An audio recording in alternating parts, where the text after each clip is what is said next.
Good morning and welcome to first edition with me Avinash Janagama on BRK news. ఇవాళ వచ్చినటువంటి పేపర్లో రాసినటువంటి ఆ హెడ్లైన్స్, దాంట్లో ఉన్నటువంటి మ్యాటర్స్ అని డిస్కస్ చేసేటువంటి టైం ఇది.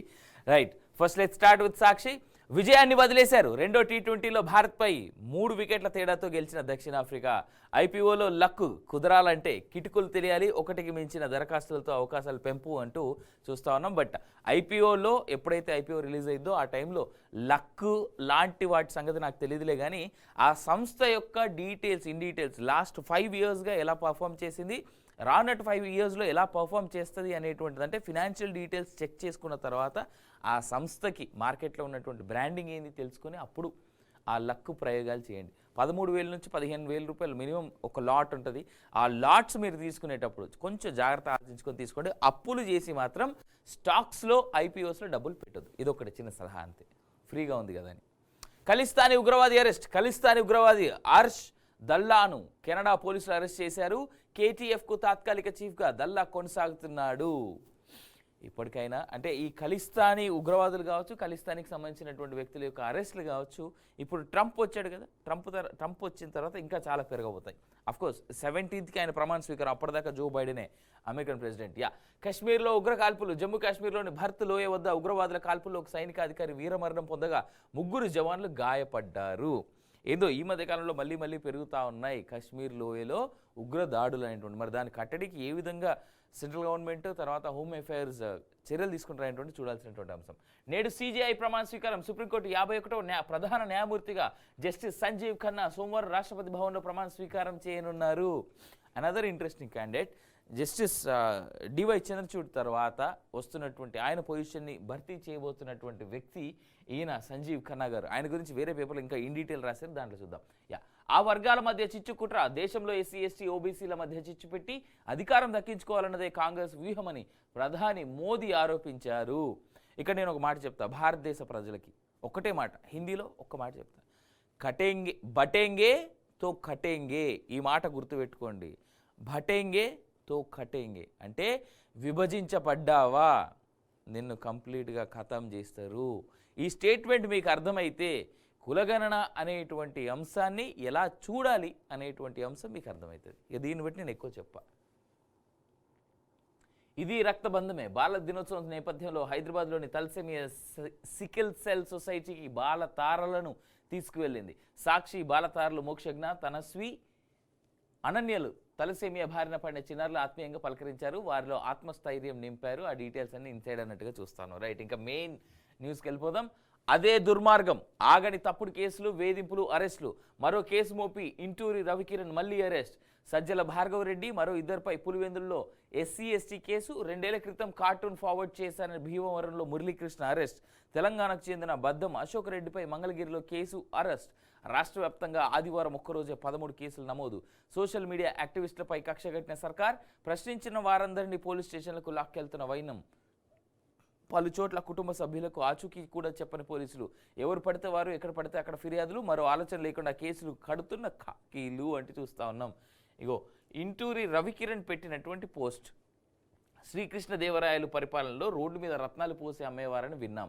చంద్రరాయల పరిపాలనలో రోడ్డు మీద పసిపిల్లలతో మద్యం అమ్మటం చూస్తున్నాం. కూటమి ప్రభుత్వ పాలన ప్రశ్నిస్తూ ఇంటూరి రవికిరణ్ చేసిన పోస్ట్ అంటూ చూస్తున్నాం. ఇన్ డీటెయిల్డ్గా అంటే పేపర్ అనేటువంటిది, అంటే ఏ పేపర్ ఏం చేస్తుంది అనేటువంటి విషయాన్ని పక్కన పెడితే ఇన్ డీటెయిల్డ్గా క్లియర్గా అప్పుడు వాళ్ళు ఒకరి మీద బురద చల్లారు, ఇప్పుడు ఇంకోరి మీద బురద చల్లుతూ ఉన్నారు. ఏదేమైనా ఒకటైతే వాస్తవం ఏంటంటే ప్రజలు నిజాలని గుర్తెరిగి వాళ్లే చూసుకోవాల్సినటువంటి అవసరం ఉంది. పోర్ట్లు, మెడికల్ కాలేజీలు అమ్మేస్తూ సీ ప్లేన్తో నాటకాల. చంద్రబాబు నిలదీసిన వైఎస్ఆర్సీపీ అధ్యక్షుడు వైఎస్ జగన్. బాబు బిల్డప్కు ఎల్లో మీడియా డప్పులు.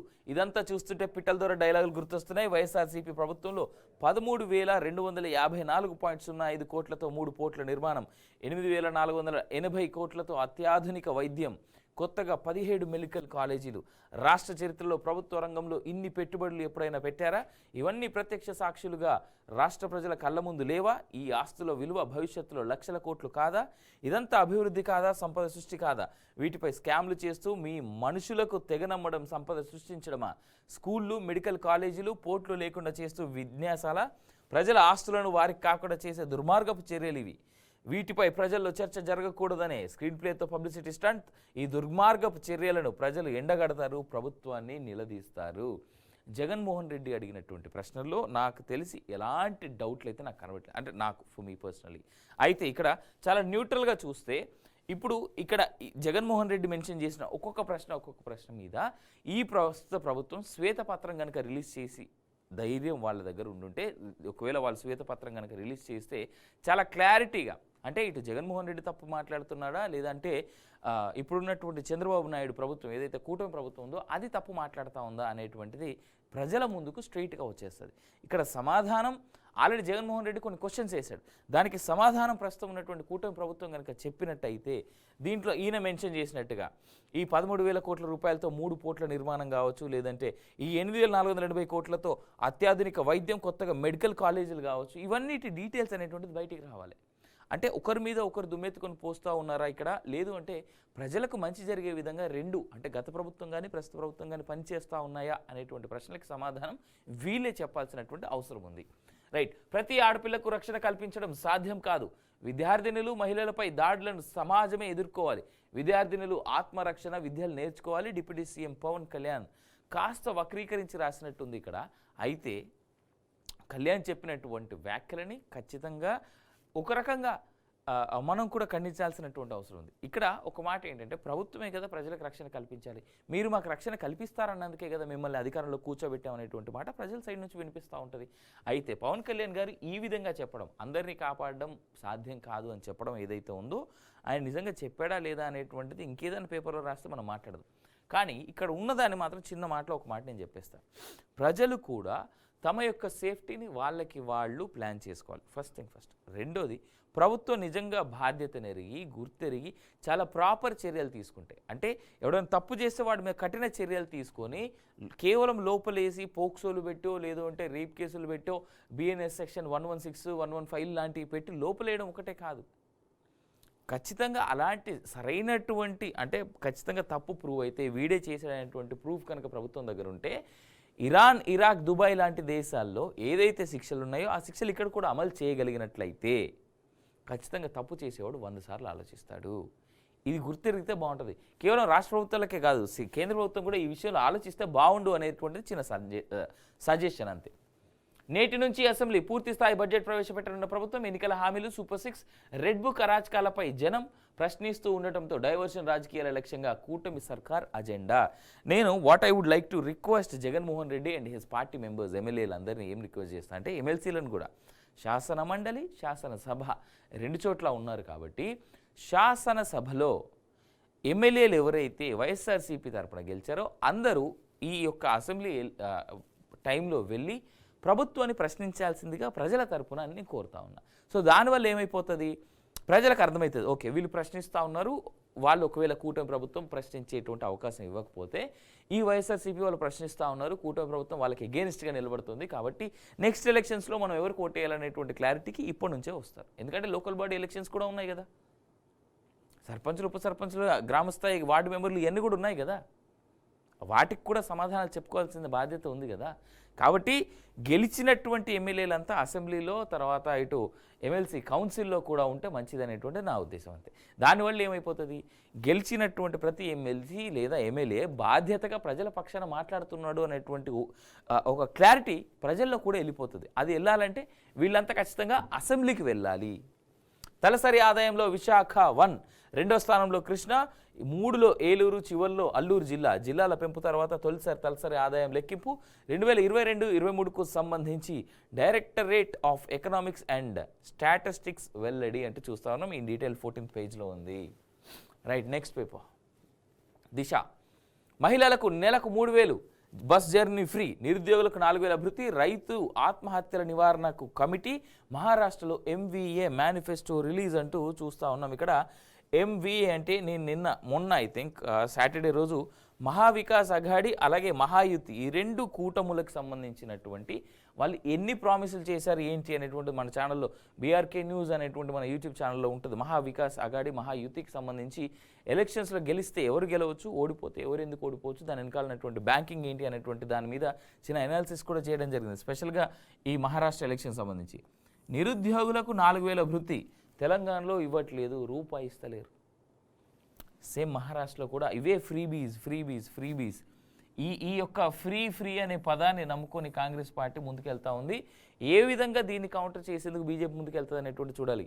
సో కాకపోతే ఒకటి, ప్రజలు ఇప్పటికైనా అర్థం చేసుకోవాలి, ఎన్ని ఫ్రీబీస్ పెడితే అంత మనపైనే ట్యాక్సులు పెరుగుతాయి అనేటువంటి అంశాన్ని అర్థం చేసుకోవాలి. రైతుల ఆత్మహత్యల నివారణకు కమిటీ అంటున్నారు. ఇన్ని సంవత్సరాలుగా ఏం చేశారు అనేటువంటిది ప్రశ్న. మహారాష్ట్రలో ఎంవీఏ మేనిఫెస్టో రిలీజ్. అసలు చాలా చాలా చాలా చాలా దారుణంగా అనిపించేటువంటి మేనిఫెస్టోలు చూస్తూ ఉన్నాం. రోజులు గడుస్తూ ఉంటాయి. ప్రజలకి తమకై తాము డబ్బు సంపాదించుకొని తమకై తాము తమ జీవన విధానాన్ని మెరుగుపరుచుకునేటువంటి విధంగా ఏ ప్రభుత్వం ప్రజల వైపు ఆలోచించట్లేదు అనేటువంటి బాధ మాత్రం ఈ మేనిఫెస్టోలు వీళ్ళు రిలీజ్ చేస్తున్నటువంటి ఇవన్నీ చూస్తుంటే చాలా బాధేస్తూ ఉంది. గెలిపిస్తే రైతులకు రుణమాఫీ, 25 లక్షల కొత్త ఉద్యోగాలు, విద్యార్థులకు నెలకు 10,000 రూపాయల ట్యూషన్ ఫీజు. అది ట్యూషన్ ఫీజు యాక్చువల్లీ ఇక్కడ 10,000 రూపాయలని రాశారు. వృద్ధాప్య పెన్షన్ 2,100కు పెంచుతాం. మహారాష్ట్రలో బీజేపీ మేనిఫెస్టో, మహాయుతి మేనిఫెస్టో అని చెప్పాలి. ఇక్కడ ఎంవీఏ అంటూ పైన మెన్షన్ చేసి మళ్ళీ ఇక్కడ ఓన్లీ బీజేపీ అని అంటారు ఎందుకు? దీన్ని ఇది మహాయుతి. బీజేపీ అండ్ కూటమి వచ్చేసి మహాయుతి, కాంగ్రెస్ అండ్ కూటమి వచ్చేసి మహావికాస్ అఘాడి అనే పేరుతో ఫైట్ చేస్తూ ఉన్నారు. 25 లక్షల కొత్త ఉద్యోగాలు కేవలం మహారాష్ట్రలో. ఇది విద్యార్థులకు నెలకు 10,000 రూపాయలు. నాకు తెలిసి ఇది ట్యూషన్ ఫీజుగా ఇస్తూ ఉన్నారు. అట్లే విద్యార్థులందరికీ కూడా కాదు, ఇది కేవలం 10 లక్షల మంది విద్యార్థులకి. సో అట్లీస్ట్ ఈ విషయంలో విద్య గురించి, ఉద్యోగాల కల్పన గురించి, తర్వాత వృద్ధాప్య పెన్షన్ 2,100 రూపీస్ పెంచుతాం అంటే ప్రస్తుతానికి 1,500 రూపాయలు వస్తుంది. ఈ విషయాలు మెచ్చుకోదగినాయి నిజంగా మేనిఫెస్టోలో. అయితే కానీ ఎంతవరకు వీటిలో సాధ్యపడేటువంటివి ఉన్నాయి, ఎంతమందికి ఇస్తారనేటువంటి అంశాన్ని అటు ప్రభుత్వం ఇటు ప్రజలు ఆలోచించాలి. రైట్. యువత నయా ట్రెండ్. గతంలో గోవా, అరకు, ఊటీ టూర్, ప్రస్తుతం ఆలయాలకు క్యూ. మారిన యాత్రల రూటు. నాకు తెలిసి ప్రస్తుత సమాజంలో నాకు ఈ యూత్ని చాలామంది అండి, ఈ యూత్ అంటే మళ్ళీ మనం అదే బ్యాచ్ కాబట్టి సరే, నాకు ఎవరిని చూసినా కానీ నిజంగా చాలా ఆనందం వేస్తుంది. కాశీ, అయోధ్య, పూరి, ఆ తర్వాత అరుణాచలం, తర్వాత కేదార్నాథ్ ఏదైతే చార్ధామం చేస్తారో ఇవి టెంపుల్స్ మీద ఈ మధ్య కాలంలో ప్రజలు స్పెషల్గా కోవిడ్ ముందు కోవిడ్ తర్వాత అనేటువంటి చూసుకుంటే, కోవిడ్ తర్వాత టెంపుల్స్కి వెళ్తున్నటువంటి యూత్ సంఖ్య పెరిగింది. పెద్దవాళ్ళ కంటే కూడా యూత్ చాలా పెద్ద ఎత్తున వెళ్తూ ఉన్నారు టెంపుల్స్కి. And this is what this country needs. మన రూట్స్ మన యొక్క మూలాలు తెలుసుకోవడానికి గుళ్ళకి వెళ్తున్నటువంటి యువత ఏదైతే ఉందో ఐ రియలీ అప్రిషియేట్. సిజేఐగా సంజీవ్ ఖన్నా ప్రమాణం నేడే. 2025 మే 13 వరకు జస్టిస్ ఖన్నా సేవలు. అంటే ఇక్కడ నుంచి మే అంటే ఒక 5 నెలలు, మేలో 13వ తేదీ వరకు, నవంబర్, డిసెంబర్ ఈ 2 అంటే కరెక్ట్గా 6 నెలల సమయం కోసం ఆయన సిజేఐగా ప్రమాణం చేయబోతున్నారు. 7 నెలలు సారీ టు సే. ఆరిజోనాలోను ట్రంప్ విజయం. స్వింగ్ స్టేట్లలో క్లీన్ స్వీప్. రిపబ్లికన్ పార్టీ ఖాతాలో 312 ఎలక్టోరల్ ఓట్లు. రష్యా ఉక్రెయిన్ యుద్ధానికి ఫుల్ స్టాప్. ఘర్షణల ముగింపునకు మాస్టర్ ప్లాన్ ఉందన్న ట్రంప్. రష్యా సానుకూలత, ఉక్రెయిన్ ఆందోళన అంటూ కూడా చూస్తూ ఉన్నాం. అయితే ట్రంప్ గెలిస్తే బాగా ఆనందపడ్డటువంటి దేశాల్లో రష్యా, భారత్ ముందుంటే, ఇజ్రాయెల్ కూడా, రష్యా, భారత్, ఇజ్రాయెల్ ముందుంటే, ఏవైతే టెర్రరిజాన్ని ఎంకరేజ్ చేస్తున్నటువంటి కొన్ని దేశాలు ఉన్నాయో అన్నీ భయపడతా ఉన్నాయి. పాకిస్తాన్, బంగ్లాదేశ్, ఇరాన్ లాంటి దేశాలు. ఇరాన్ ఆర్ ఇరాక్కి సంబంధించి చాలా బాధపడేటువంటి ఒక వార్త ఒక పేపర్లో వచ్చింది. నేను దాన్ని చూపించేటువంటి ప్రయత్నం కూడా చేస్తా, బట్ దానికంటే ముందు ఇంకా కొన్ని ఉన్నాయి కాబట్టి ఇది చూసి ఆ వార్త దగ్గరికి వెళ్దాం. నాకు తెలిసి ఆ విషయం తెలిస్తే మీరు కూడా బాధపడతారు. కేవలం 9 ఏళ్ళు, జస్ట్ 9 years. ఒక అమ్మాయికి 9 ఏళ్ళ వయసు వచ్చి ఆ పాప యొక్క తండ్రి ఒప్పుకుంటే చాలంట.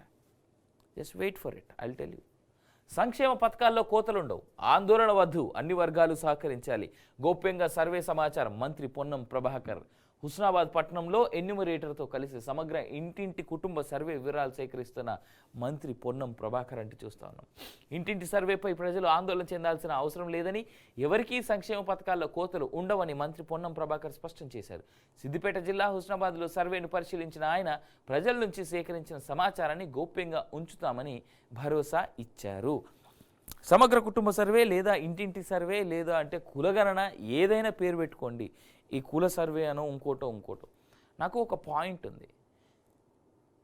ప్రతి మతాన్ని ఎవరెవరైతే వాళ్ళకి సంబంధించినటువంటి మతాన్ని ఫాలో అవుతున్నారో దాంట్లో కూడా సబ్ క్యాస్ట్లు ఉన్నాయి. క్రిస్టియన్స్లో 16, ముస్లిమ్స్లో 57, హిందూస్లో అయితే మనం చెప్పలేము అన్నున్నాయి. సిక్స్ అండ్ జైన్స్లో కూడా ఉన్నాయి. కానీ కేవలం ఎస్సీ ఎస్టీ బీసీలు అని వీళ్ళలో ఉన్నటువంటి సబ్ క్యాస్ట్లను మాత్రమే మెన్షన్ చేస్తుంది ప్రస్తుతం ఉన్నటువంటి ప్రభుత్వం ఈసారి జరుగుతున్నటువంటి సర్వేలో. దెన్ వై మై ప్రశ్న ఇస్ వై మిగిలినటువంటి రిలీజియన్స్ని ఫాలో అవుతున్న వాళ్ళు సబ్ క్యాస్ట్లు ఎందుకు మెన్షన్ చేయట్లేదు? 57 ఉన్నాయి తెలుసా? 54 నుంచి 57 మధ్యలో ఉన్నాయి ముస్లిమ్స్లో సబ్ క్యాస్ట్లు. ఎంతమంది తెలిసింది? 16 నుంచి 18 ఉన్నాయి క్రిస్టియన్స్లో.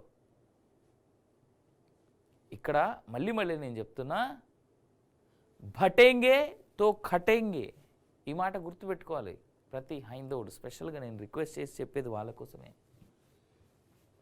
అభివృద్ధిని చూసి కండ్లల్లో నిప్పులు, మేము చేస్తున్న డెవలప్మెంట్ను కొందరు ఓర్చుకోవట్లేదు, మా కాళ్ళల్లో కట్టెలు పెట్టే కుట్ర, అలాంటి వారు చరిత్రహీనులు అవుతారు. పాలమూరు వల్లే కేసీఆర్ 2 సార్లు సీఎం, 10 ఏళ్లలో ఆయన చేసింది శూన్యం. ప్రాజెక్టులు పూర్తి చేసేందుకు సర్కారు భగీరథ ప్రయత్నాలు, త్వరలోనే నారాయణపేట కొడంగల్ ఎత్తిపోతలు పూర్తి, మన్యంకొండ కురుమూర్తి ఆలయాల అభివృద్ధి చేస్తాం, అధికారులు నివేదికలు తయారు చేయండి. కురుమూర్తి బ్రహ్మోత్సవాల్లో సీఎం రేవంత్ రెడ్డి, కురుమూర్తి ఆలయంలో పూజలు నిర్వహిస్తున్న సీఎం మంత్రులు అంటూ చూస్తూ ఉన్నాం. అప్రిషియేట్ సీఎం రేవంత్ రెడ్డి గారు, మీరు గుళ్ళోకి వెళ్ళడం, కురుమూర్తి దేవాలయాన్ని, అదేవిధంగా ఇంకో దేవాలయం ఏమన్నాడు, మన్యంకొండ కురుమూర్తి ఆలయాలు అభివృద్ధి చేస్తామనేటువంటి మాట అన్నారు. మన్యంకొండ డెవలప్ కావాలి, కురుమూర్తి ఆలయం కూడా డెవలప్ కావాలి. కానీ తెలంగాణ వ్యాప్తంగా ఈ మధ్య కాలంలో అమ్మవారి గుళ్ళపైన లేదా హిందువులు పోయేటువంటి గుడులపైన చాలా అత్యాచారాలు జరుగుతూ ఉన్నాయి. నిన్న ఆరు మొన్న సాటర్డే రోజు అనుకుంటా, సాటర్డే సాయంత్రం పూట ఆరు సండే మార్నింగ్ పూట నిన్న కూడా ఒక అమ్మవారి ఆలయంలో, ఒక అయ్యవారి ఆలయంలో విగ్రహ ధ్వంసం జరిగింది.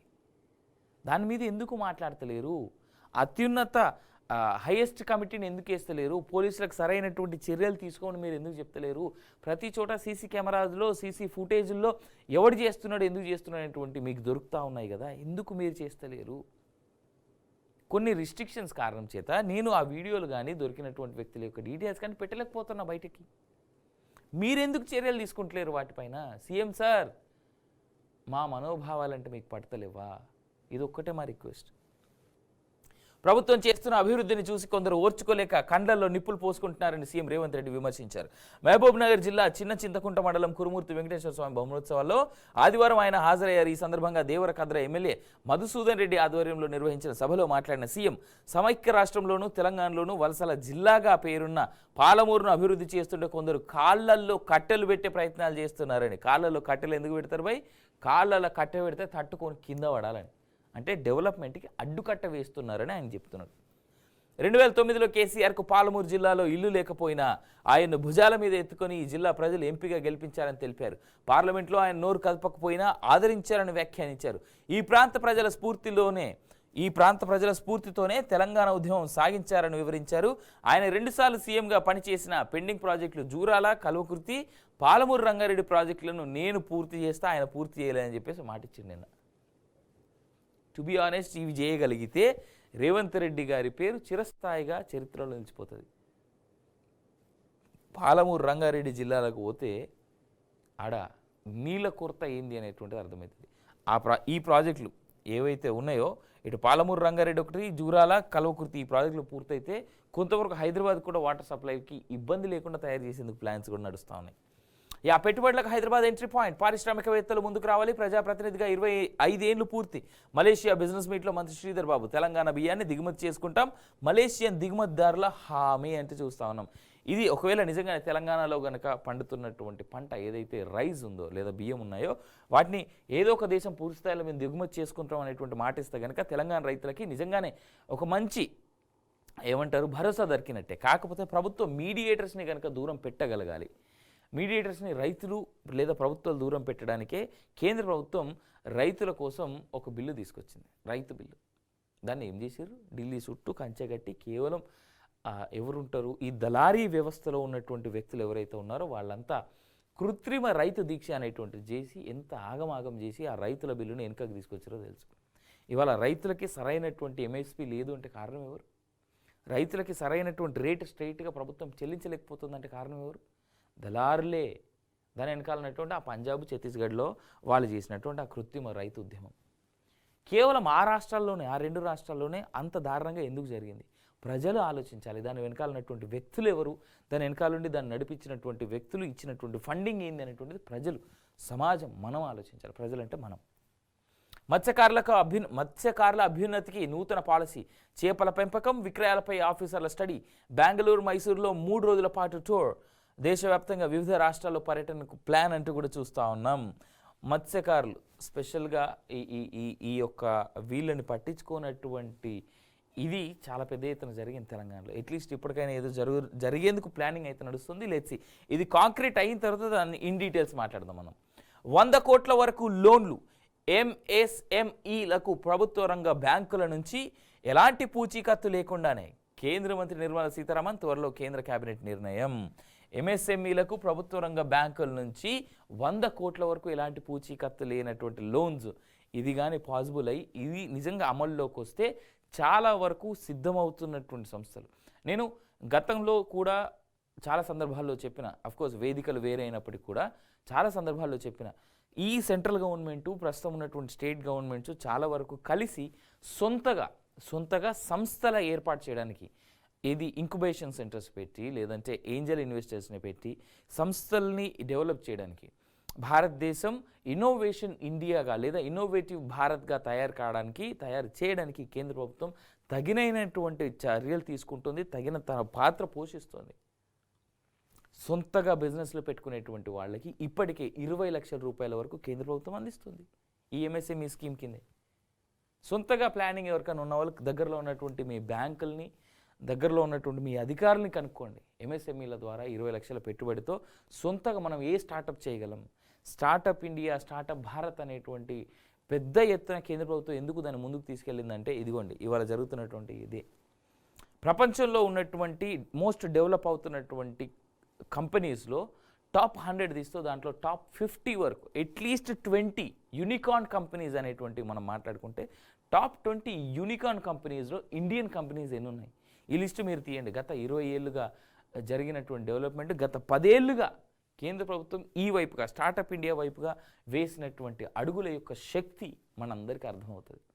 కేవలం ఉద్యోగాల కోసం ఉద్యోగాల వేటలోనే మనం ఆగిపోకుండా మన మేధస్సు మనకు చెప్పేటువంటి చాలా విషయాలు ఉంటాయి. దాంట్లో ఇది నేను స్టార్ట్ చేస్తే బాగుంటుందని అలా ఎక్కడో చోట ఎవరో ఒకరు ఆలోచన నుంచి మొదలవుతాయి.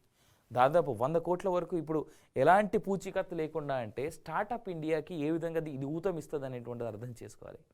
అఫ్కోర్స్ కొన్ని స్టార్టప్స్ చేయాలంటే కొన్ని కోట్ల రూపాయలు కావాలి, కానీ అట్లీస్ట్ చిన్న బిజినెస్ ఏదో మన కోసం మనం పెట్టుకోవాలనుకుంటే 20 లక్షల రూపాయలు is too good money central government ఇస్తుంది. ఆ వైపుగా ఆలోచనలు మొదలెట్టండి. కేవలం ఉద్యోగాల మీదనే ఆగిపోకుండా కేంద్ర ప్రభుత్వం రాష్ట్ర ప్రభుత్వాలు కల్పిస్తున్నటువంటి ఎంఎస్ఎంఈ స్కీమ్ ద్వారా 20 లక్షల రూపాయల వరకు వస్తుంది. కొంచెం ఇంటర్నెట్ మీద టైం స్పెండ్ చేస్తే you can go through with all the website. Central government చాలా డీటెయిల్గా రాసింది అలాంటివన్నీ. సందర్భం వచ్చినప్పుడు మళ్ళీ దాని గురించి నేను మాట్లాడతా. బట్ అప్పటి వరకు సొంత బిజినెస్ పెట్టుకోవాలి లేదా ఏదైనా డెవలప్ అవ్వాలని ఆలోచన ఉన్నటువంటి వాళ్ళు కేంద్ర ప్రభుత్వం ఇస్తున్నటువంటి ఇలాంటి పథకాలని యూజ్ చేసుకోండి డెవలప్ అవ్వడానికి. మూసీలో పారాల్సింది తాగునీరు. సుందరీకరణకు మేము వ్యతిరేకం కాదు, పేదల ఇల్లు కూల్చడం పైన నిరసన. దౌర్జన్యం చేస్తామంటే ప్రజలకు బండకేసి కొడతారు. కేసీఆర్ పరిస్థితి ఏమైందో అందరికీ తెలుసు. బీజేపీ ఎంపీ ఈటెల రాజేందర్ అంటూ చూస్తూ ఉన్నాం. రాజేందర్ అన్న మాటలు చాలా రోజుల తర్వాత ఇంట్రెస్టింగ్గా అనిపిస్తూ ఉన్నాయి. రైట్, బట్ ఏదేమైనా సరే బండకేసి కొడతారు ఇంకేందో అనేటువంటి మాట నేను అనలే. కానీ ఒకటైతే వాస్తవం ఏంటంటే ఈ ప్రస్తుత ప్రభుత్వాన్ని బీజేపీ అప్పుడప్పుడు ప్రశ్నిస్తున్నటువంటి తీరు ఇంట్రెస్టింగ్గా అనిపిస్తుంది. కానీ ఫుల్ ఫ్లెజ్డ్గా ఇంకా బీజేపీ ఎందుకో ప్రతిపక్ష హోదాని తీసుకున్నట్టుగా నాకు అనిపిస్తలేదు.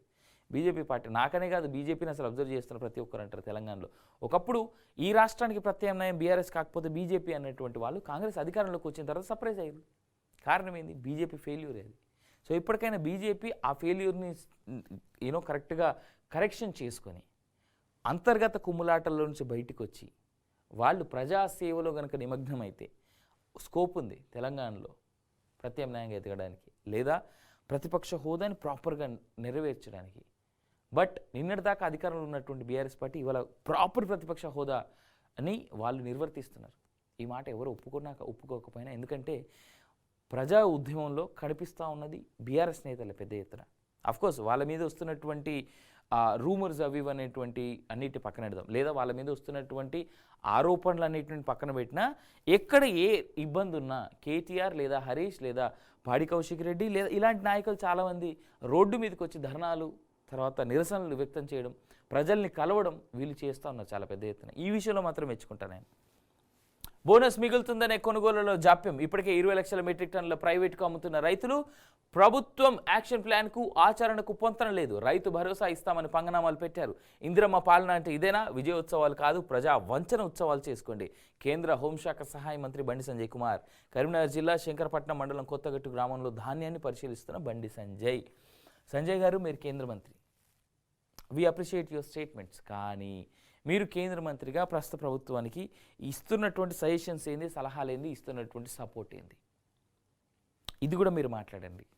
కేవలం ప్రభుత్వాన్ని ప్రశ్నించడం ఒకటే కాదు, ఇది కూడా మీరు మాట్లాడండి. మీరు కేంద్ర ప్రభుత్వంగా రాష్ట్ర ప్రభుత్వానికి, రాష్ట్ర ప్రజలకి ఏం మంచి చేశారు, ఏం చేస్తూ ఉన్నారు, ఈ స్టేట్మెంట్లు కూడా మీరు చెప్పి మిగిలిన అన్నిటి విషయం మీద కూడా మీరు మాట్లాడితే బాగుంటుంది అనేది మా ఉద్దేశం సార్. అయితే మేము ఇక్కడే మిమ్మల్ని తప్పుదోవబడతలేం, ప్రభుత్వానికి ఏం సపోర్ట్ చేస్తలేం.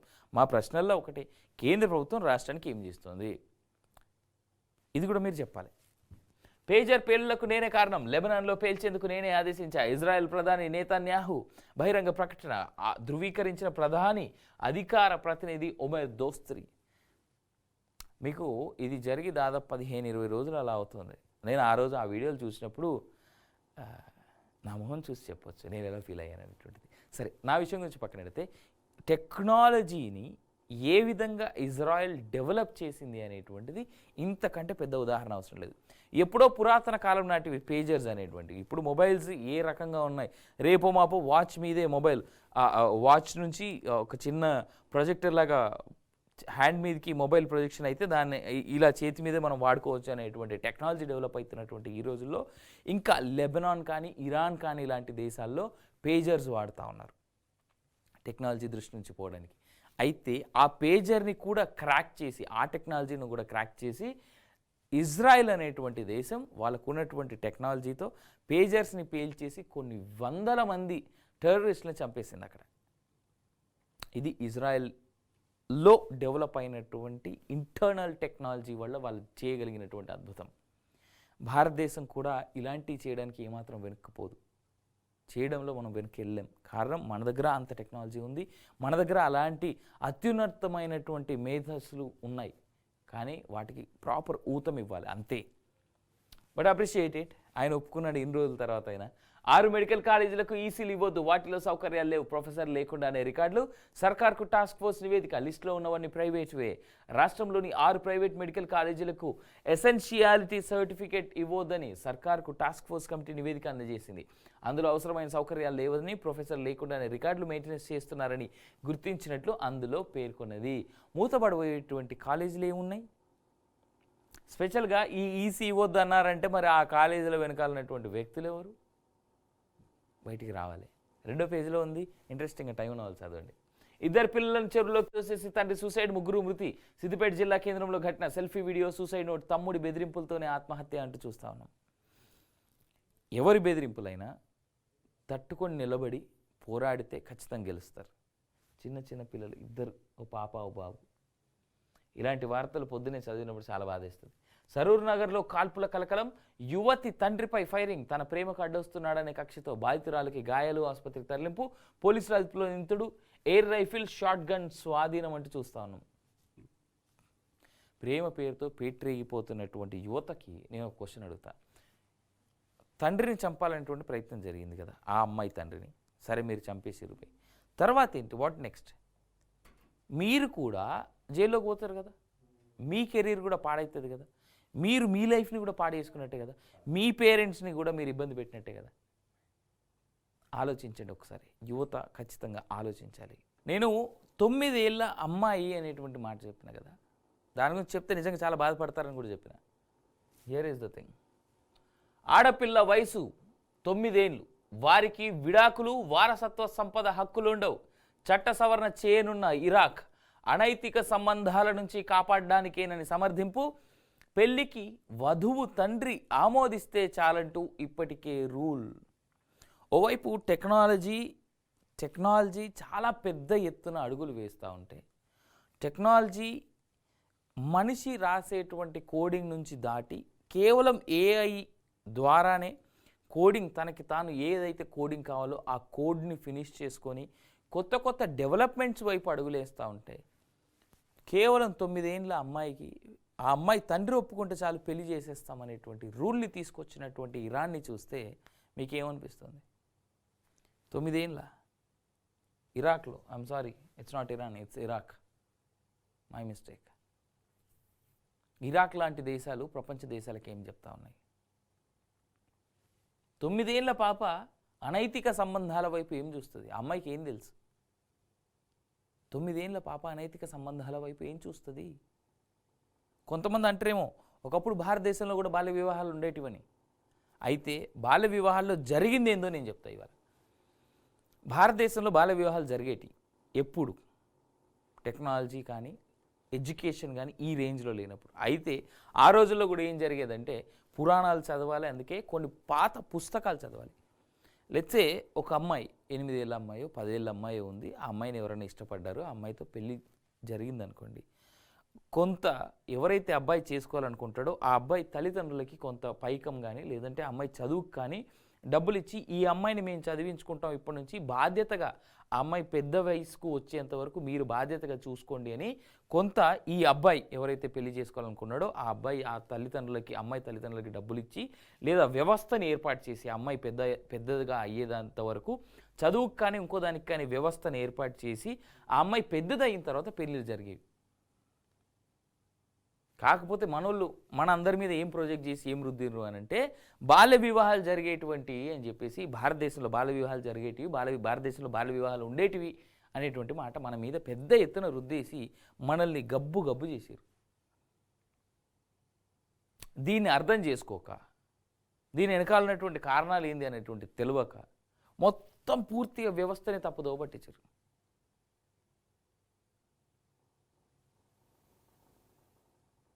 ఆ రోజుల్లో అందరి దగ్గర డబ్బులు ఉండేటివి కాదు. ఇప్పుడన్నా డబ్బు సంపాదించుకోవడం కాస్త ఈజీ అయ్యింది. ఇప్పుడున్నటువంటి రోజుల్లో డబ్బు సంపాదించడం కాస్త ఈజీ అయ్యింది. అట్లీస్ట్ సర్వైవల్ కోసం మాత్రం నేను మాట్లాడుతూ ఉన్నా, కోట్లు సంపాదించేందుకు కాదు. ఆ రోజుల్లో చాలా దారుణమైనటువంటి పరిస్థితులు ఉండేటివి, అందరికీ అన్ని అందుబాటులో ఉండేటివి కాదు. కాబట్టి ఎంకరేజ్ చేశారు పెద్దలు కూడా. చేసినప్పటికి కూడా జరిగింది ఏందో నేను చెప్పిన, పుస్తకాలు చదివితే ఇవన్నీ అర్థమవుతాయి, లేదా హిస్టరీ గురించి తెలుసుకుంటే అర్థమవుతుంది. మన దేశ చరిత్రల గురించి మన దేశం గురించి మనం కాకపోతే ఇంకెవరు తెలుసుకోవాలి? నాలాంటోడు కాకపోతే ఇంకెవరు చెప్తాడు మీకు? నేను కాకపోతే నాలాంటి ఇంకెంతోమంది ఉన్నారు అసలు జరిగినటువంటి చరిత్రలు మీ ముందు ఆవిష్కరించేందుకు. బట్ తెలుసుకోవడానికి how far you are going ahead to listen somebody like me అనేటువంటిది ప్రశ్న.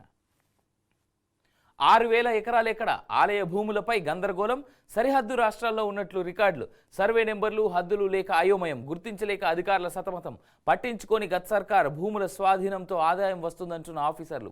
ఆదిలాబాద్ పట్టణంలోని శ్రీరామచంద్ర గోపాలకృష్ణ మఠ్కు 1280.38 ఎకరాలు ఉంది. ఈ భూమి మహారాష్ట్రలోని యవత్మాల్ జిల్లా ఖేలాపూర్ మండలం గోష్మి గ్రామంలో ఉన్నట్లు రికార్డులు చెప్తున్నాయి. కానీ దానికి సంబంధించిన నక్ష కానీ హద్దులు కానీ సర్వే నెంబర్లు కానీ లేవు. ఇలా ఈ ఒక్క ఆలయానికి సంబంధించినవే కాదు, రాష్ట్ర వ్యాప్తంగా 10ల సంఖ్యలో ఆలయాలకు సంబంధించిన 6,000 ఎకరాలు ఇటు కర్ణాటక, ఏపీ, మహారాష్ట్రతో పాటు రాజస్థాన్లో ఉన్నట్టుగా రికార్డులో నమోదైంది.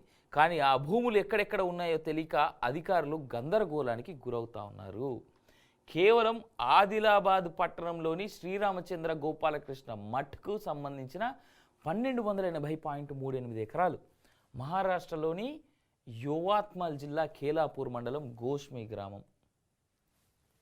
ఇదే వక్ఫ్ ల్యాండ్ కనుక అయ్యుంటే నాకు తెలిసి ఈ టైంకి అది కంప్లీట్ వక్ఫ్ హ్యాండ్ ఓవర్లో ఉండేది.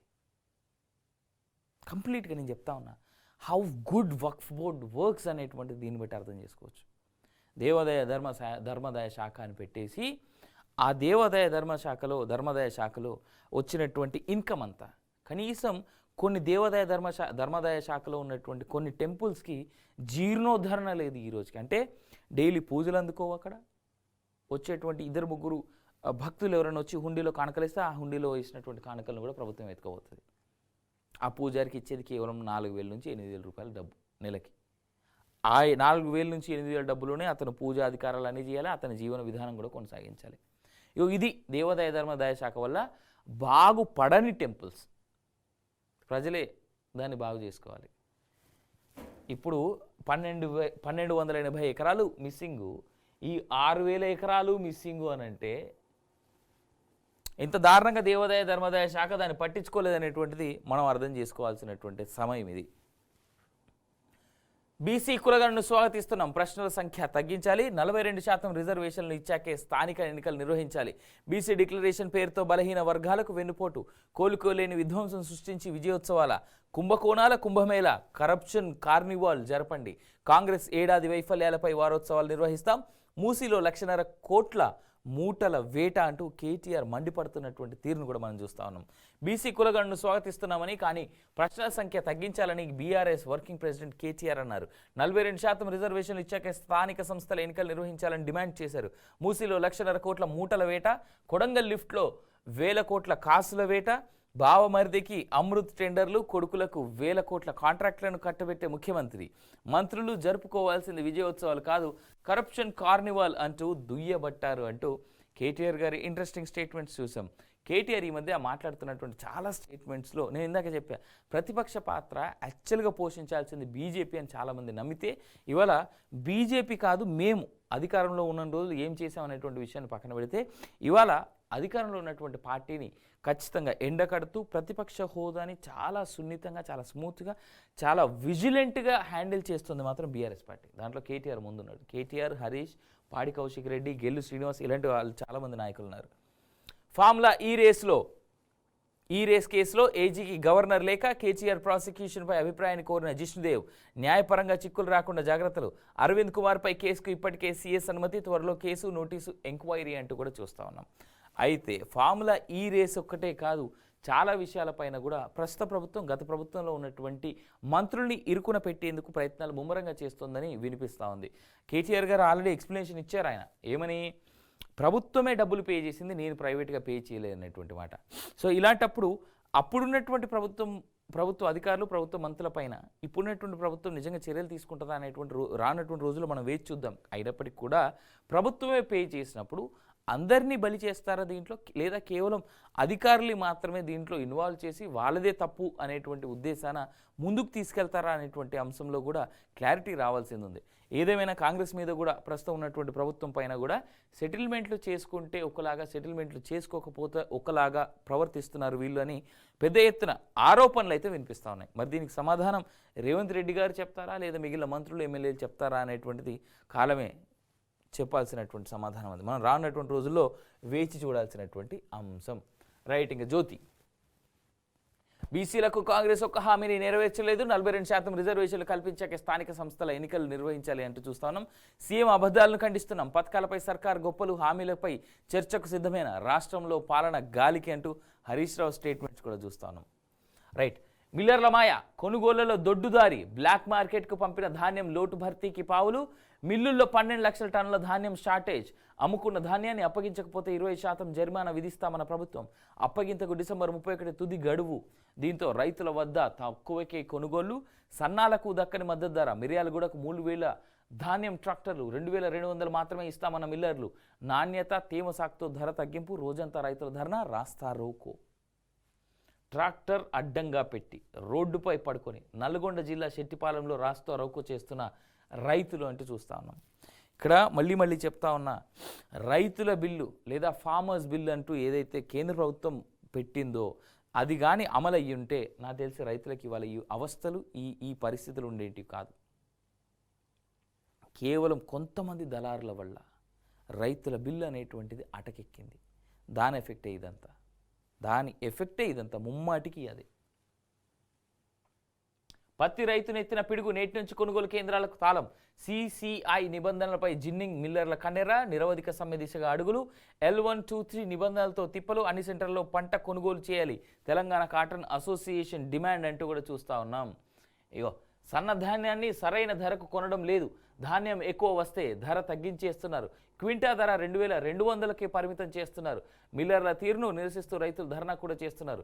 ఇక దొడ్డు ధాన్యం కొనుగోలులోనూ దొడ్డ మనసు చూపడం లేదు. పైగా ప్రభుత్వం నుంచి జరిమానాలు, కేసుల నుంచి తప్పించుకునేందుకు దొడ్డుదారి పట్టారు. గత సీజన్లలో సర్కారుకు ఇవ్వకుండా టెండర్ పెట్టిన ధాన్యానికి బదులు ఇప్పుడు కొత్త ధాన్యం సేకరించి ఇవ్వాలని పావులు కలుపుతున్నారు. వాటిని కూడా తక్కువ ధరకే కొనుగోలు చేస్తున్నారు. వెరసి ఇటు సన్నధాన్యం అటు దొడ్డు ధాన్యంతో మిల్లర్లు ఇటు సర్కారును అటు రైతులను మాయ చేస్తున్నారు. ఇక సీసీఐ కొత్త నిబంధనలు పత్తి రైతుల నెత్తిన పిడుగులా మారాయి. రాష్ట్రంలో కొనుగోలు నిలిపివేస్తున్నట్టు కాటన్ అసోసియేషన్ ప్రకటించింది.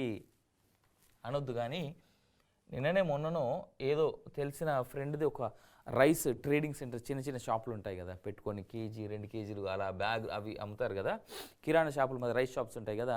ఫ్రెండ్ షాప్కి పోయినా నేను నిన్న సండే రోజు. అక్కడ మినిమం రైస్ దొడ్డు బియ్యం కూడా మినిమం 48 రూపాయలు ఉంది కేజీ రైస్ మినిమం 48 ఉంది. మ్యాక్సిమం ఐ థింక్ 88 రూపీస్ అనుకుంటా నేను చూసింది. 88 రూపాయలు కేజీ రైస్. ఏంది ఇది? 48 రూపాయల నుంచి 88 రూపాయలు. హెచ్ఎంటీ సోనా మసూరి అయితే 64, 66, 68, 72. అంటే రైతుకి ఇక్కడ వస్తున్న చూడండి. నేను ఎందుకు ఈ సపరేట్ వేసి మరి ఈ రేటు చెప్పానంటే క్వింటాకి 2200 రూపాయల 3 నుంచి 6 నెలల పాటు రైతు కష్టపడి బియ్యం పండించి మిల్లర్ దగ్గర తీసుకోపోతే క్వింటాకి 2200 రూపాయల. అంటే ఎంత దోస్తా ఉన్నారు దళారులు మిల్లర్లు ఇక్కడ కూర్చొని మధ్యలో. ఆ రైతు క్వింటాకి 2200 రూపాయలు అంటే ఆయన వాడినటువంటి, నాకు తెలిసి రైతు ఆ వరి పండించడానికి పొలంలో పంట పండించడానికి ఆయన వాడినటువంటి ఆ పెస్టిసైడ్స్కి అయ్యేటువంటి ఖర్చు ఎన్ని క్వింటాలు వస్తుందో తెలియదు కూడా తెలియదు దాంట్లోకి కనీసం. పెస్టిసైడ్స్కి అయ్యేటువంటి ఖర్చు ఆ 2200 రూపాయలు క్వింటాకి. ఇక ఆయన ఏం తినాలి, ఏం బతకాలి? రైతు ఆత్మహత్యలు పెరుగుతున్నాయంటే ఇందుకు కాదా కారణాలు? మిల్లర్లు కూడా ఆలోచించాలి. పాలమూరుపై కేసీఆర్ నిర్లక్ష్యం, ఇది ఆల్రెడీ మనం చూసిందే. రైట్. హేమీలు మహారాష్ట్ర ఎన్నికల మేనిఫెస్టో ప్రకటించిన మహాయుతి ఎంవీఏ ఉచిత రేషన్, మహిళా భద్రత, రుణమాఫీలు, ఉద్యోగ కల్పన, వృద్ధాప్య, మహిళా పింఛన్ల పెంపు, పోటాపోటీగా కూటమిల హామీలు, 20 లక్షల మంది విద్యార్థులకు నెలకు 10,000 స్టైఫండ్, అమిత్ షా రాయితీపై ఏటా 6 గ్యాస్ సిలిండర్లు, 18 ఏళ్ల యువతులకు 1,00,000 సాయం, 100 యూనిట్ల ఉచిత విద్యుత్, 4,000 నిరుద్యోగ వృత్తి ఖర్గే అంటూ చూస్తా ఉన్నాం. పోటాపోటీగా జనాలను, ప్రజలను, ఓటర్లను తమ వైపు తిప్పుకునేందుకు అన్ని ఫ్రీ బిల్లు ఇచ్చేద్దాం, తర్వాత హామీలు ఎలాగో నెరవేరే కదా అనేటువంటి ఉద్దేశంలో అన్ని రకాల ప్రభుత్వాలు ఉన్నట్టుగా నాకైతే అనిపిస్తోంది. ప్రజలను తప్పుదోవ పట్టిస్తున్నాం. ప్రజలు ఓట్లు వేసేటప్పుడు ఆలోచించుకోవాలి. ఫ్రీబీస్ కాదు, మా జీవితంలో మా యొక్క జీవన శైలిని మార్చేటువంటి ప్రభుత్వాలు మాకు కావాలి. స్టెబిలైజ్డ్ లైఫ్ని లీడ్ చేసేలాగా ప్రభుత్వాలు ఉండాలి అనేటువంటి విధంగా ఎప్పుడైతే ఓటర్ ఆలోచిస్తాడో ఆనాడు ఫ్రీబీస్కి మనం దూరంగా ఉంటాం. వాడివేడి మహాసమరం, సమస్త బలగాలను మోహరించిన కూటములు, హస్తం వ్యూహాత్మక ప్రచారం, పలు రాష్ట్రాల నేతల పర్యటనలు, రేవంత్ ప్రచారంపై కాంగ్రెస్ అధిష్టానం సంతృప్తి, మోదీ సుదిగాలి ప్రచారం, ఆయన వెంట షా, యోగి, వివాదాస్పదమవుతున్న వ్యాఖ్యలు, ఈసీ సీరియస్, ఎస్సీ ఎస్టీ బీసీలపై కాంగ్రెస్ కుట్ర, రిజర్వేషన్ లాక్కోవాలనేది వారి వ్యూహం, ప్రధాని మోదీ అంటూ కూడా చూస్తూ ఉన్నాం. చెప్పిన నేను ఆల్రెడీ మళ్ళీ రిమైండ్ చేస్తూ ఉన్నా, మన బీఆర్కే న్యూస్ మెయిన్ యూట్యూబ్ ఛానల్లో కాంగ్రెస్ గెలవబోతుందా, అదే మహా వికాస్ అఘాడి గెలవబోతుందా, మహాయుతి గెలవబోతుందా, ఈ రెండిట్లో ఏది గెలవబోతున్నాయి అనేటువంటిది మా సైజ్ ఎనాలిసిస్ ఇస్తూ, దాంతోపాటు చాణక్య స్ట్రాటజీస్ వాళ్ళు చెప్పినటువంటి నెంబర్స్, ఎవరు ఎన్ని గెలుస్తారు అనేటువంటి నెంబర్స్ని కూడా రిలీజ్ చేయడం జరిగింది. నేనే చేసేదానికి సంబంధించిన సర్వే డీటెయిల్డ్ వీడియోని చూడని వాళ్ళు ఎవరంటే చూడవచ్చు. సనాతన ధర్మ ప్రబోధకుడు కందాడై కన్నుమూత, టీటీడీ సంస్కృత కళాశాల ప్రిన్సిపల్గా సేవలందించిన రామానుజాచార్య, అష్టాదశ పురాణాలపై ప్రబోధాలు, వేద సాహిత్యం ప్రవచనంలో ప్రవీణులు, ధర్మ సందేహాలు పేరుతో కార్యక్రమాలు. చాలా చాలా చాలా జ్ఞానం ఉన్నటువంటి వ్యక్తి కందాడై గారు. We miss him. ఆయన సర్వీసెస్ కానీ ఇంకోటి కానీ టీవీల్లో లేదా యూట్యూబ్లో చాలా వరకు కందాడై గారి ఆ వీడియోలు చాలామంది చూసే ఉండొచ్చు కాక, పెద్ద ఆయన కళ్ళద్దాలు పెట్టుకొని వచ్చి ఉండేవారు ఇంతకాలం. గత 6 నెలలు సంవత్సరంగా కనపడలేదు ఆయన అనారోగ్య కారణాల రీత్యా. బట్ ఏం చేయగలం, ఏ రోజుకైనా శివైక్యం చెందాల్సిందే. అధ్యాపకులు లేరు, సౌకర్యాలు లేవు, ఆ వైద్య కళాశాలకి ఈసీ ఇవ్వద్దు, సర్కార్కు ఉన్నత స్థాయి కమిటీ నివేదిక. పీజీ సీట్ల కోసం ఎన్ఎంసీకి పలు ప్రైవేట్ మెడికల్ కాలేజీల దరఖాస్తులు, తనిఖీలో విస్తుపోయే నిజాలు పరిస్థితులు అంటూ చూస్తాను. దక్షిణాదికి దండన, జనాభాను నియంత్రించినప్పటికీ సామాజికంగా, ఆర్థికంగా, రాజకీయంగా నష్టం. 5 రాష్ట్రాల్లో పెరుగుతున్న వృద్ధుల సంఖ్య, 20% వృద్ధాప్య డిపెండెన్సీ నిష్పత్తి, ఉత్తరాదితో పోలిస్తే ఆరోగ్య ఖర్చులు అధికం, నియోజకవర్గాల పునర్విభజనతో నష్టం అంటూ చూస్తా ఉన్నాం. ఇది ఒకసారి అంటే దీన్ని ఇన్ డీటెయిల్డ్గా చదివే కంటే ముందు చాలా సింపుల్గా నేను చెప్తా. రానున్నటువంటి 5 నుంచి 10 ఏళ్లలో సౌత్ ఇండియా స్పెషల్గా ఏపీ, తెలంగాణ, ఇది కేరళ, ఇది తమిళనాడు, లేదా ఇది కేరళ అనుకుంటా, ఏదేమైనా 5 రాష్ట్రాలు ఉన్నాయబ్బా. ఈ 5 రాష్ట్రాల్లో స్పెషల్గా మన సౌత్లో ఉన్నటువంటి 5 రాష్ట్రాల్లో పాపం మా వెనకాల కూర్చొని మా వాళ్ళు నవ్వుకుంటా ఉన్నారు. 5 రాష్ట్రాలు సౌత్లో ఉన్నటువంటి 5 స్టేట్స్లో యూత్ యొక్క సంఖ్య తగ్గిపోతూ ఉంది. అంటే యువకుల యొక్క సంఖ్య. ఎందుకు? దేశవ్యాప్తంగా ఒక్కరు ముద్దు, ఇద్దరు హద్దు, అంతకంటే ఎక్కువ వద్దు అనేటువంటి ఈ స్టేట్మెంట్ కేంద్ర ప్రభుత్వం ఎప్పుడైతే ప్రమోట్ చేసి జన నియంత్రణ అనేటువంటి దాన్ని తీసుకొచ్చిందో అప్పటి నుంచి చాలా పెద్ద ఎత్తున సౌత్ ఇండియా పిల్లల యొక్క రేటుని తగ్గించింది. అంటే పిల్లల్ని కంటే మానేశారు చాలామంది, స్పెషల్గా సౌత్లో. అదే నార్త్ వైపు వెళ్ళండి, కడుపు నిండా పిల్లల్ని కన్నారు వాళ్ళంతా. ఒకప్పటి రోజుల్లో మన తాతలు, వాళ్ళ తండ్రుల్ని మనం చూస్తే ఒక్కొక్కరికి 8 మంది 10 మంది పిల్లలు ఉండే. నాకు తెలిసి రానున్నటువంటి రోజుల్లో మనకున్నటువంటి సౌత్, తమిళనాడు, కేరళ, కర్ణాటక, గోవా, తెలంగాణ, ఆంధ్ర, ఈ అన్ని లొకేషన్స్లో కూడా ప్రభుత్వాలే స్ట్రైట్గా మొన్న రీసెంట్ టైమ్స్లో ఐ థింక్ కేటీఆర్, తర్వాత స్టాలిన్, పవన్ కళ్యాణ్, చంద్రబాబు నాయుడు లాంటి వాళ్ళు కూడా పిల్లలు తగ్గిపోతున్నారు, ఇక్కడ యువత తగ్గిపోతుంది, పిల్లల్ని మీరు కనండి అనేటువంటి స్టేట్మెంట్స్ ఇచ్చారు. ఇది రానున్నటువంటి రోజులకు చాలా ప్రమాదకరం. అండ్ ఇంకోటి, డీలిమిటైజేషన్ చేయాల్సినటువంటి టైం నాకు తెలిసి 2025 ఆర్ 24లోనే డీలిమిటేషన్ చేస్తారు. ఈ డీలిమిటేషన్ చేస్తే అసెంబ్లీ సీట్ల యొక్క సంఖ్య సౌత్ ఇండియాకి చాలా తక్కువ. నార్త్ వైపు, ఈస్ట్, వెస్ట్, నార్త్ సైడ్లో చాలా పెద్ద ఎత్తున ఆ సంఖ్య పెరిగేందుకు అవకాశం కనిపిస్తుంది. ఒకవేళ అసెంబ్లీ స్థానాలు ప్లస్ పార్లమెంట్ స్థానాలు కనుక నార్త్, ఈస్ట్, వెస్ట్లో కనుక పెరిగితే సౌత్ ఇండియాకి అన్యాయం జరుగుతుంది. ఇది గమనించుకోవాలి. దీనివల్ల నష్టం మనకే. ఎందుకు? ఇప్పటికే సౌత్ ఇండియాని పెద్ద ఎత్తున పక్కన తోసేశారనేటువంటి మాట అన్ని రాష్ట్రాల్లో వినిపిస్తుంది. స్పెషల్గా కేంద్ర ప్రభుత్వం ఏదైనా పథకాలు అమలు చేసినప్పుడు కర్ణాటక, తమిళనాడు లాంటి రాష్ట్రాల్లో కేంద్రం మాకు అన్యాయం చేసింది, మమ్మల్ని పట్టించుకోవట్లేదు అనేటువంటి మాట కేవలం కర్ణాటక, తమిళనాడు లాంటి రాష్ట్రాల్లో పెద్ద ఎత్తున వినిపిస్తుంది. మరి అలాంటి రాష్ట్రాల్లో వినిపిస్తున్నప్పుడు, అలాంటి మాటలు వాళ్ళు అంటూ ఉన్నప్పుడు దానికి కారణం ఏంది అనేటువంటిది కూడా మనం అనలైజ్ చేసుకోవాలి. పార్లమెంట్లో సౌత్ ఇండియా నుంచి స్థానాలు తగ్గితే డీలిమిటేషన్ మూలన డీలిమిటేషన్ చేయాల్సినటువంటి బాధ్యత కేంద్రం మీద ఉన్నప్పటికీ కూడా ఎప్పుడు ఇలాంటి పరిస్థితుల్లో చేస్తారు? వాళ్ళు జనాభా నిష్పత్తి ప్రకారమే చేస్తారు, దామాషా లెక్కల ప్రకారమే చేస్తారు. దామాషా లెక్కల ప్రకారం యువత సంఖ్య తగ్గిపోయి కేవలం వృద్ధుల సంఖ్య ఎక్కువ ఉందనుకోండి, అక్కడ దామాషా లెక్కల ప్రకారం ఈ డీలిమిటేషన్ జరిగేందుకు అవకాశం చాలా తక్కువ ఉంటుంది. తెలంగాణలో 119 స్థానాల నుంచి 152 స్థానాలు అవ్వాలి, కానీ అయ్యేందుకు ఆస్కారం ఉందా? అసెంబ్లీ సంఖ్య నేను చెప్పేది, అసెంబ్లీ స్థానాల సంఖ్య అయ్యేందుకు ఆస్కారం ఉందా? మనం ఎంత కోల్పోతా ఉన్నాం? వృద్ధి రేటు, జనాభా వృద్ధి రేటు కనుక తగ్గుతుంది.